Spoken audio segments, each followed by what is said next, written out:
A petrodollar is basically the earnings from oil in mainly Middle Eastern countries that is denominated in US dollars. Not the currency of the countries where the oil is sourced.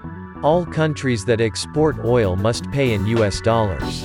As a result, if the dollar collapses in value, so will their oil, but countries have also positioned their real currencies against the dollar.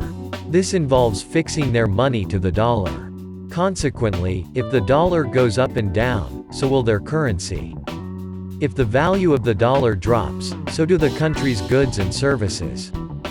This prevents huge swings in inflation or deflation in those countries. So, what is the exact relationship between petrodollars and real dollars? In this episode, I would like to share with you how petrodollar is affecting the US dollar. This petrodollar system is said to have been initiated in 1944 at the Bretton Woods Conference. This conference was a major event of the 20th century because it was agreed that the US dollar would be the new global currency. The only country that could print this currency would be the United States.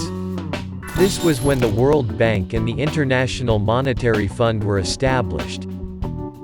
The Balance website provides a very detailed account of what this would imply. The balance of payments describes that if a country's currency became too weak in relation to the dollar, the bank would buy it up in foreign exchange markets. This would reduce the supply of currency and raise its price. If the currency became too valuable, the central bank would print more. This would increase supply while decreasing the cost. 43 countries signed up to rebuild the world after a catastrophic world war and improve trade cooperation. According to the Bretton Woods website, the leaders of the Allied countries, particularly the United States and the United Kingdom, felt that a multilateral framework was required to overcome the devastating effects of the previous world economic depression and trade wars. In any case, it ended in 1971. When the United States experienced stagflation, which is a combination of inflation and high unemployment, it harmed nations that are members of the Organization of Petroleum Exporting Countries. Most member countries are in the Middle East, with the rest in Central America and Africa. The U.S.-Saudi Arabian Joint Commission on Economic Cooperation was formed in 1979. Saudi Arabia agreed to conduct all oil transactions in US dollars. These dollars would be recycled petrodollars because they would be returned to America via contractors. This agreement with Saudi Arabia marked the beginning of the petrodollar. But was this good for the United States? According to MarketWatch, the petrodollar system elevated the US dollar to the status of world reserve currency. As a result, the US enjoys continual trade deficits and is a global economic power structure. We all know that oil is the most in-demand resource on the planet. It makes oil-rich nations very wealthy, and because it is priced in dollars, it makes the US dollar the world's most dominant currency. Some claim that this grants the United States exorbitant privilege.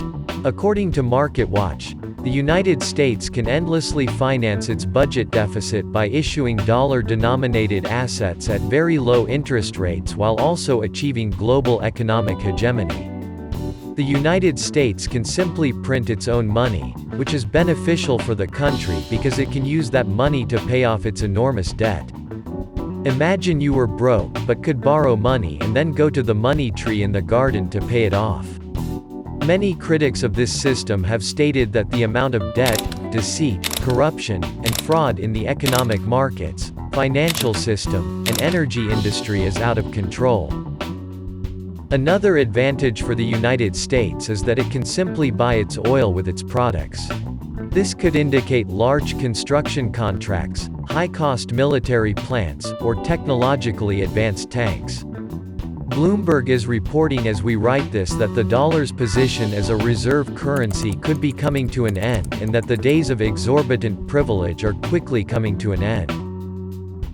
Because the current U.S. administration's policies of isolationism, trade wars, and sanctions are increasingly affecting both allies and enemies, the question of whether the rest of the world should broaden its horizons away from the risks of the US dollar and dollar-centric finance arises.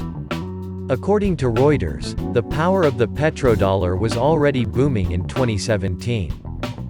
Back when the US was spending a lot of money on oil and petrodollars were going into oil-rich nations and being recirculated out, everything was fine. But according to that report, not as much money is coming back out these days. These countries display financial strength and ensure domestic stability. It's difficult to say where all of the oil money goes. However, a significant portion of it ends up in offshore banking systems. Such countries include the United Kingdom, the Cayman Islands, Ireland, Switzerland, Belgium, and Luxembourg. Another journalist revealed that, the United States' ability to maintain its influence over the rest of the world is gradually shrinking. As shown by reports, the United States dollar's dominance may be coming to an end. One of the reasons is that major oil consumers, China and Russia, have been negotiating deals with oil-rich countries, and no, they are not doing so in US dollars. According to Forbes, the petro-yuan would most likely exist, but this does not indicate that the yuan will become the world's reserve currency. Forbes claims that everyone is wrong and that the United States does not significantly have a benefit because oil is sold in dollars. The US economy is the global system's major economy. Due to the world's most open, innovative, and productive economy, as a result, the US dollar is the most convenient, liquid, and reliable medium of exchange. Based on the story, it can't be challenged because no other currency can suit it. China even has enormous reserves of US dollars, giving the appearance that the country is willing to gamble on the dollar's ongoing strength. However, some critics claim that China and Russia are selling the dollar and buying a lot of gold.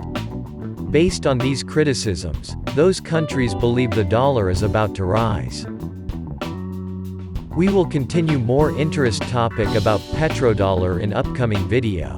Thank you for watching. Do not forget to subscribe so you won't miss any new wicked topic.